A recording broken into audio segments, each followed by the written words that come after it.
I'm here today with John Amaechi, who is an organisational psychologist, an associate fellow of the British Psychological Society, a chartered psychologist with expertise in human resources, and a professor of leadership at the University of Exeter Business School. And he's the author of the best-selling The Promises of Giants, and his latest book is called It's Not Magic: The Ordinary Skills of Exceptional Leaders, which is a great title as well. But it's lovely to have you on the show, John. So first of all, welcome. Good to see you here. It's a pleasure. Thank you. And let me ask you about that title. It's a great cover, by the way. If you're looking on YouTube, you can see the cover there. It's Not Magic: The Ordinary Skills of Exceptional Leaders. Why is it, do you think, that we are so keen to pretend that extraordinary leadership is somehow magical? What's going on there? There's multiple things, but immediately my mind goes to two that I think are primary.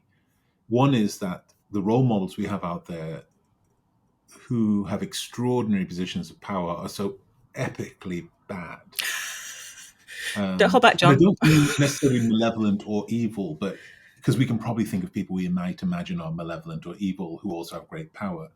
But also if they are not that, they are so brilliantly good at abdicating any responsibility that we might have tried to bestow to the title of leader, whether it be in government or in business or anything else, or in communities.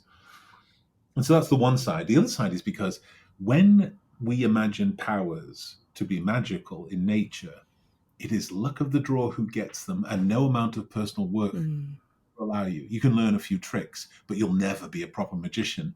And what a wonderful excuse that is for all of us. It lets us off the hook, doesn't it? I'll just not bother. I wasn't born with the magical, pick the communication skills of Barack Obama. Or I wasn't born with the human touch of Brian Cox. Or I wasn't, all of a sudden, all the excuses are there for you to say, well, if only I was genetically bestowed or magically endowed. And I think those two things, there's more probably, but those two things in combination are very powerful. We can say, who are the role models out there? You're telling me that it's ordinary and everyday, and yet where are they? And on the other hand, I like the idea that they're magical, because then I can just say I wasn't, I was born without powers. Which does also other leaders, which makes it easier for us to sort of stand in the stalls and throw popcorn at them and criticize and all the things that are much easier to do than actually step into the arena. Yeah, but also it's interesting that the language of leadership, this sparks because you said arena, and it just struck me that word comes up very often when we're talking about leadership. Brene Brown, isn't it? Right. It is inextricably tied with this kind of weirdly masculine, weirdly alpha masculine narrative. So, the other excuse is, well, I can't possibly be a leader because I don't shout enough, or I'm an introvert, or something else. And what I was trying to convey, in part in a little bit of frustration with some of my coaching clients who used to say, oh, it's easy for you, you're magic. When I would diffuse a conflict in their offices somewhere, I would see a conflict. I'm an in-house coach in a number of organizations. I'd walk into a room, I don't have any more information than anybody else, but I'd use some very basic skills to de-escalate in the moment. It doesn't solve the problem right there, but it just de-escalates. And they were like, well, it's easy for you because you're magic. And that magic might be some qualification that I have, or some kind of inherent magic. But it's a great excuse for why can't you do this? Well, the difference is a very boring set of skills and a huge amount of personal effort. Let's talk about the boring, because I think this, and you've talked about this through The Promises of Giants as well, and I've heard you speak on it, and it's such a deeply unsexy and brilliant aspect. No offense. It's the mundanity of it. It's that there is no sort of magic wand. You don't, as you say, stand up and be anointed as a leader. You just do really basic, fundamental things consistently, conscientiously. Yes. So just, give us some examples. Well, you set it up perfectly right. So this is one of the things that I've learned from my past career in sports, right? And I don't think, like many men, that everything in leadership relates to a story about sports. But one of the things you do learn is how utterly exceptional outcomes, the stuff that you see elite athletes do that just, it literally is impossible for us mere mortals. that is born of building blocks of utterly onerous, dull, mundane stuff. And once you connect that, you realize that almost everything exceptional comes from that. Mm. And it's the same in academia, and it's the same in business, and it's the same in governance and anything else. And so it is simple things like, for example, authentic presence. And please know, everybody who's thinking, this is not about that straight jacket of what's it called? Executive presence? Is that what they call it? There is Executive. there is a thing called executive presence, absolutely. Yeah, it's not the straight jacket of that. You do not have to look like somebody else. You do not have to speak loudly. You don't have to use your hands in a certain special way. But there is a power, and it's very present for psychologists, because almost our entire power is the idea that when we talk to you, you know that I am here now with you, undistracted by what else might be going on in this world. Here I am with you. There is real power. The Mm. people we pay attention to are the people we care about. The people think we care when we pay attention. There is power in simply helping people to understand that you're paying attention to them. And so that's one of those skills that's so simple, energy expensive, by the way, Yes, really hard work in yes, a very day full of costly. interactions with people. And in a world where we're all doing too much and there's so much distraction Mm. around, actually not a commodity anymore. Absolutely a decision every second to take to show that you are attending, to be present, to focus on the person. In part, that's why it's so powerful, right? Yeah. That's it's the idea that if you are, nobody's fooled in a work day. It doesn't matter whether you are the in the hierarchical sense of things, the lowest of the low, the newest in the organization, or the most senior. If you're choosing to pay attention in the moment, there isn't any other human being who doesn't realize that there is a cost to that, that there might have been alternative things you could do in that time than listen to them in this moment. And the act of choosing to listen is a sign of your connection. And that connection is part of what teaming is built on. Yeah. And so it's very fundamental, very kind of viscerally human in that way. Because the cost to you implies the value of the other person.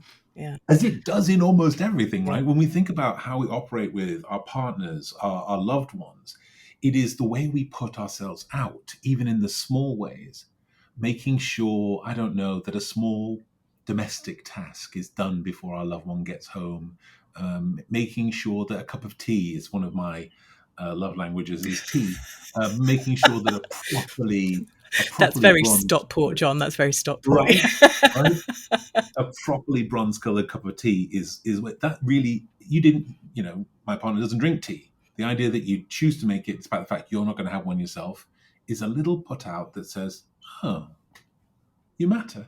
Yeah. You just touched on the sport connection and that idea that it's, the brilliant performance, the moments of magic are built in the very, very dull, repetition. And there's something interesting about that. We talked about it's not an innate thing. And there are skills that we have that others don't. You are of a height that allows you to play in the NBA. So that there are factors that play into that, aren't there? Which I think is really interesting. For sure. I think it is important to acknowledge that I probably wouldn't have played in the NBA had I not been 6'9".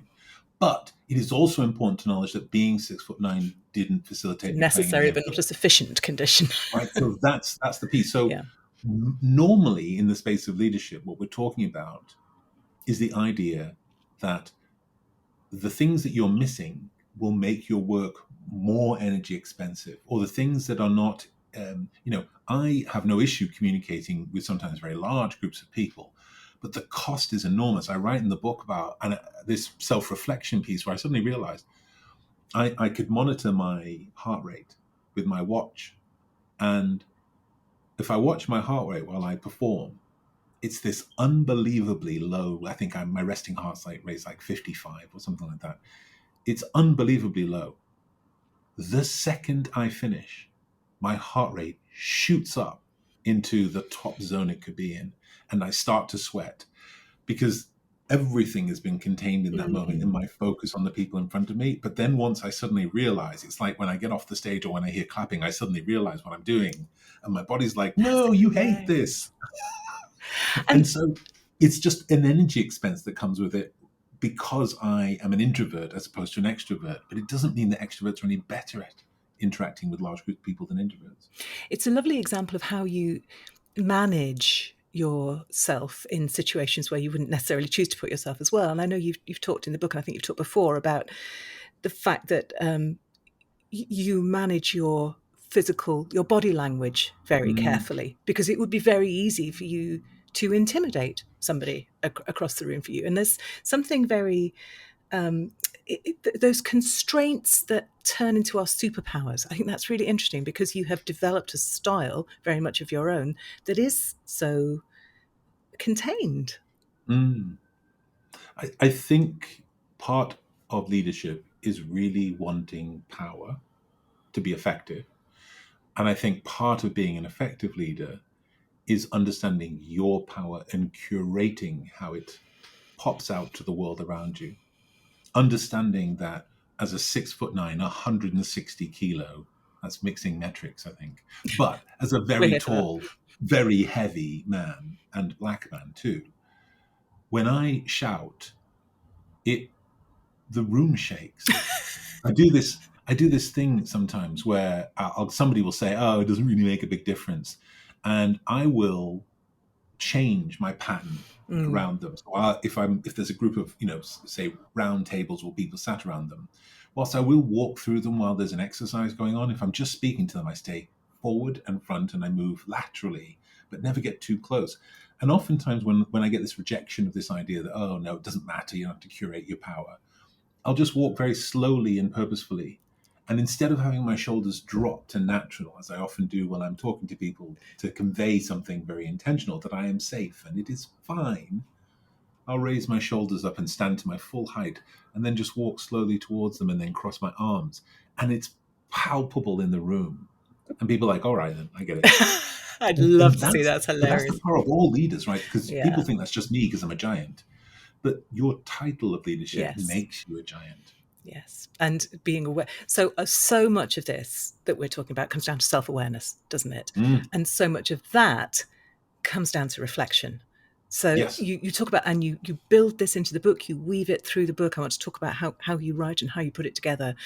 You didn't at any point say writing is a really, really powerful tool for this, which is I'm a bit disappointed about, but Mhm. I'm going to extrapolate that. I'm going to say, tell us about that power of reflection. And I did mention, I think, that writing with a real pen is more effective than typing. Yeah, the But neurology of it's different, isn't it? The yeah, physiology of it. I think I could have emphasized it more. I take So that do I, criticism John. So on do board. I. Yeah. Yeah, no, because I do believe that writing is important. I think part of the problem, and this is kind of a non sequitur, but part of the problem is that I don't enjoy writing. Oh, interesting. Go on. I Books are not what do they call it? Something of love, A labour of labors of love. love. They're not labors of love for me. You They grind are them out. very difficult. I am constantly second guessing myself. My brain, while wonderful in many ways that are nothing to do with my education, in the kind of weird, odd way that it works, it really works for interpersonal communication because the looping nature of my conversation.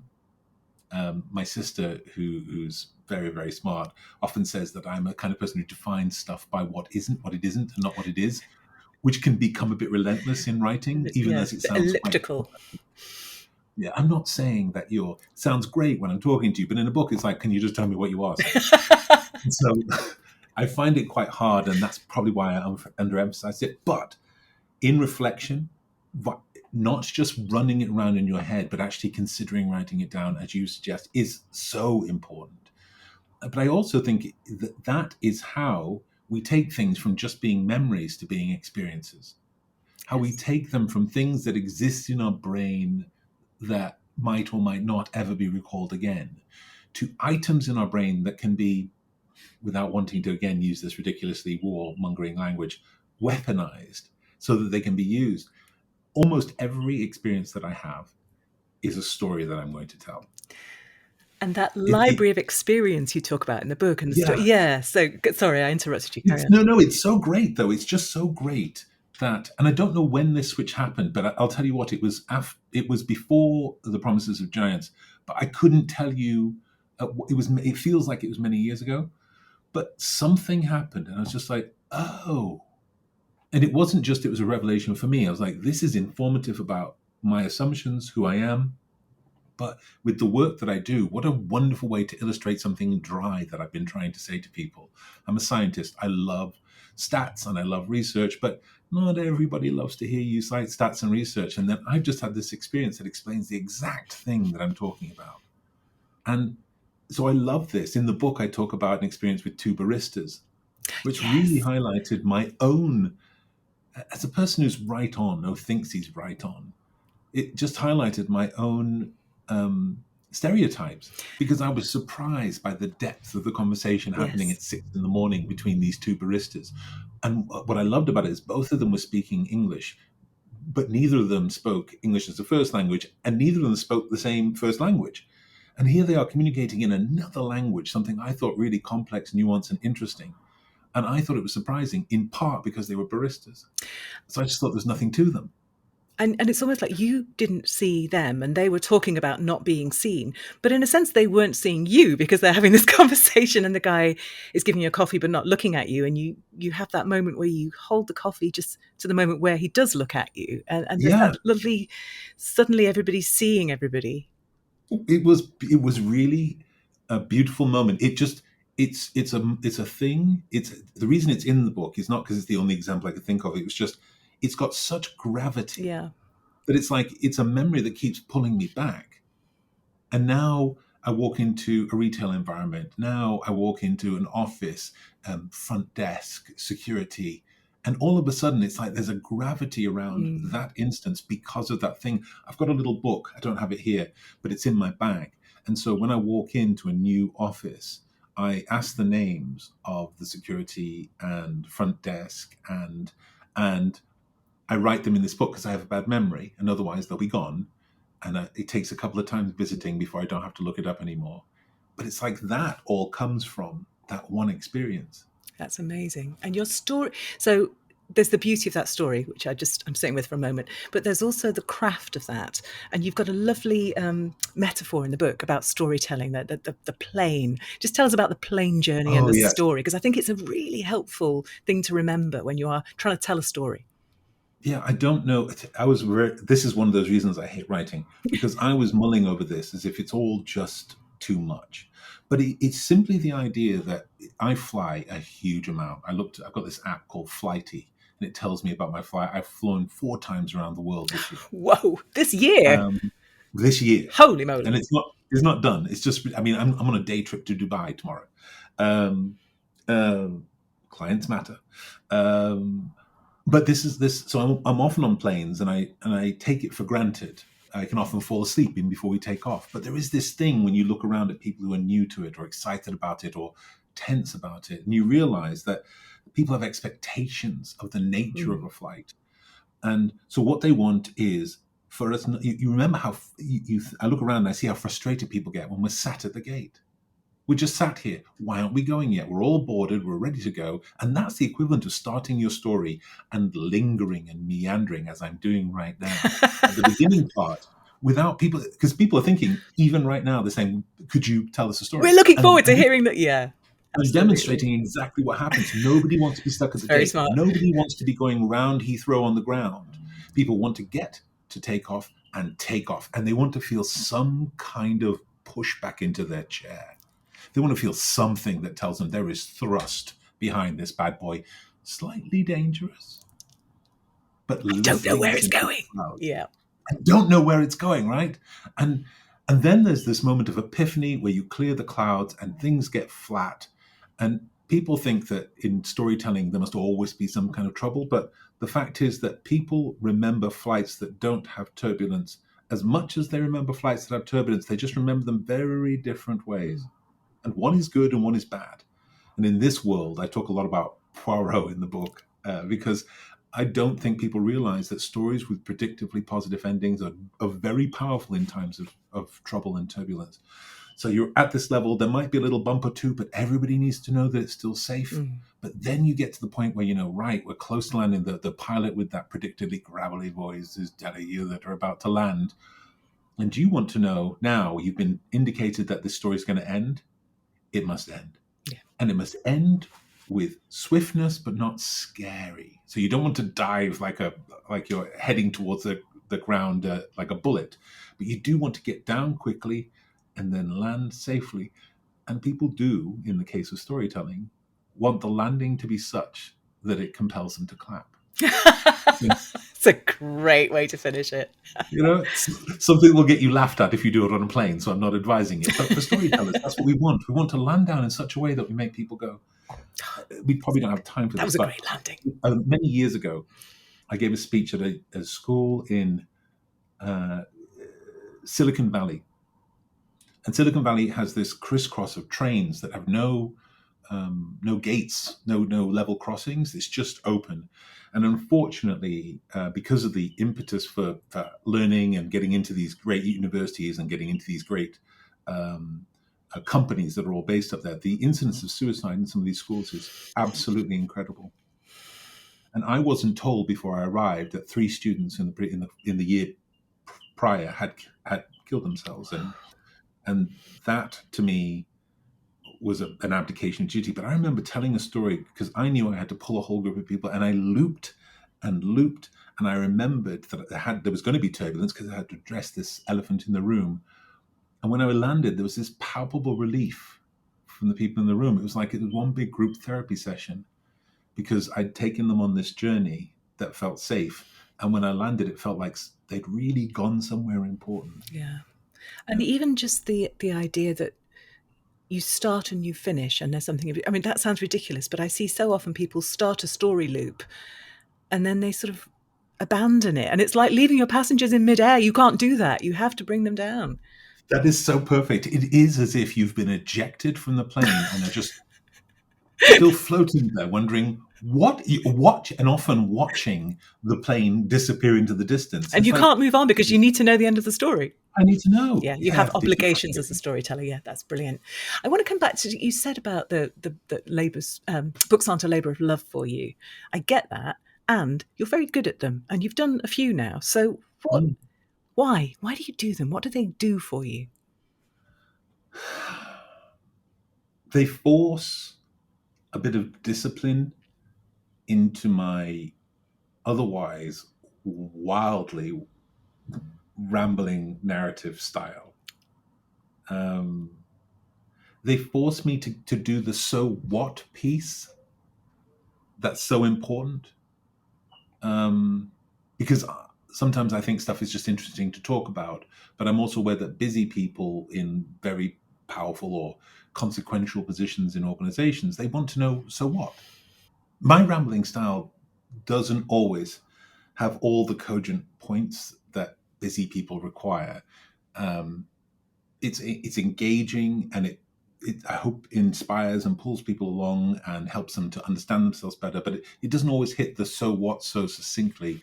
And I'm very structured in my coaching and advisory, but I just think I've got more room to be more circular and more flowy and poetic before I get to the point.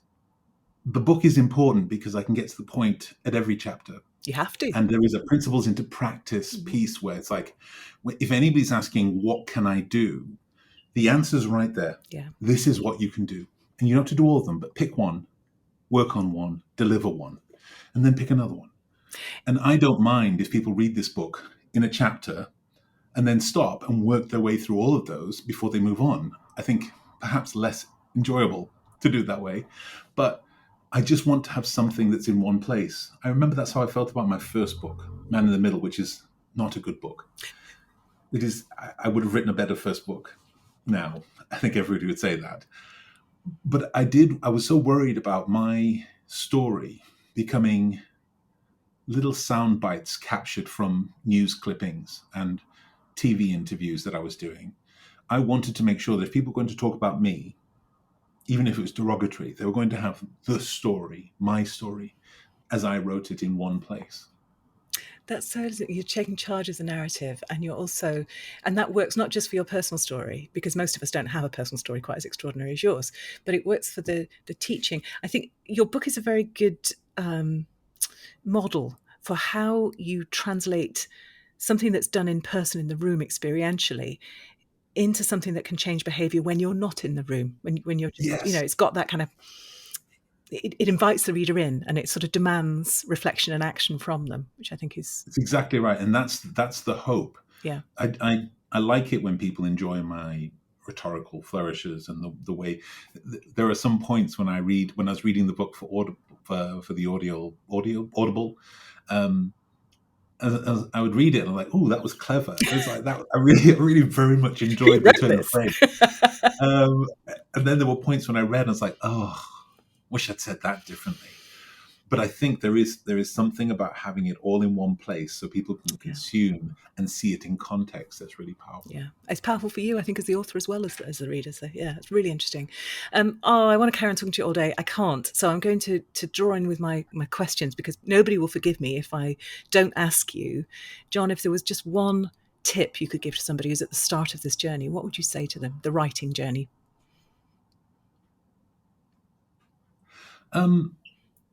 I don't. This is hardly groundbreaking, but everyone has a kernel of something. I don't think it's true that everybody has a book in them necessarily, or a book that they want to share with other people. But everybody has a kernel of something that the gravity thing that their mind keeps returning to, and there is something about the book. Yeah. Michelle Madden, who's the person who wrote the foreword for this book, she was the one who did a piece of research that is really the gravity around this. For 2 years, it was there, and my mind was constantly drawn to it. So if you want to start writing, attend to that place where your mind continually returns as a place to start. Yeah. That's a great tip. And I'm just going to augment that a little bit, because you talk in the book about the importance of carving out the time to read good stuff. And I think it's when you're doing that then those little things fizz in your brain and the new connections are made and the fascination builds. 100%. I don't understand how you can be an incurious author. How you can be, certainly you can't be an incurious leader, I don't think. But I am enthralled in a way that I wasn't in grad school. I am enthralled by all the stuff I don't know. It is thrilling to me that on a regular basis, I just did it today. I did a panel with a group of other experts. I did it the other day with this bloke who's a friend of mine, a professor.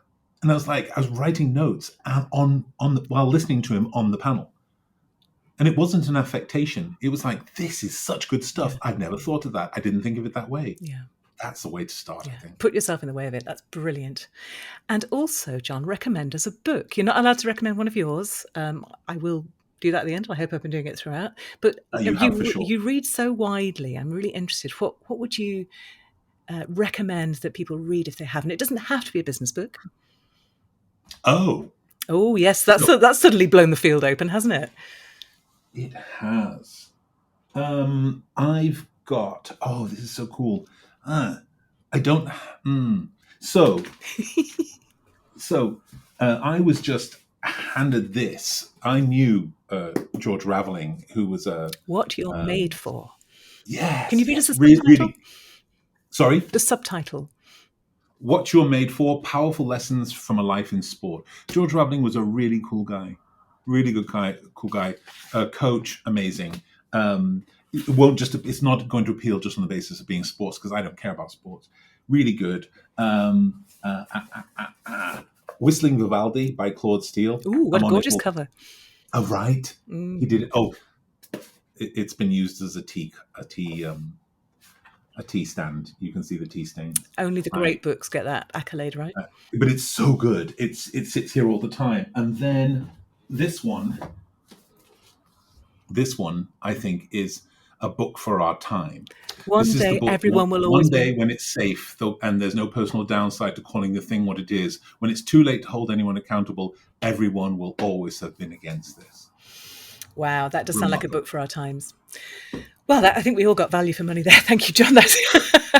If you were looking for a to-be-read pile to be augmented at Christmas, then you've just had 3 brilliant recommendations. Thank you so much. And John, if people want to find out more about you, more about the work that you do, where should they go? So the easiest thing to do, let me see if this is going to work. The easiest thing to do is to go on this QR code here, which will take you to my link tree, which is down here. And that will let you see a couple of videos that I do and reach out to us, and also see my LinkedIn, where I am, sadly, for those of you who don't like social media, prolific. Unfortunately, if you are listening to this rather than watching it, you will have been going, "What? I don't know what just happened there. I completely missed that." So I will put those links. I should probably read it out. Read out the link. The link tree is going to the regular link tree site, and it's link dot linktr.ee/ it's not magic. Brilliant. And I'll put that link up as always on the Extraordinary Business Book website, the show notes there. John, thank you so much for your time today. I've loved talking to you, and I've loved just, I don't know, following. It's not often you get people from Stockport smashing life in quite the extraordinary way that you have. So I feel a great deal of civic pride in this. It's marvelous. It was something in the water. The Mersey got me. Well, most of us seem to have missed it, but no, it's brilliant, and your books are not magic, obviously, but extremely well done, and I've thoroughly enjoyed them. So yeah, keep doing what you're doing. Thank you. I will do, and thank you so much for this. You really sparked some thoughts for me in this conversation. I love that. I love that. Thank you. Excellent. That's what we're here for.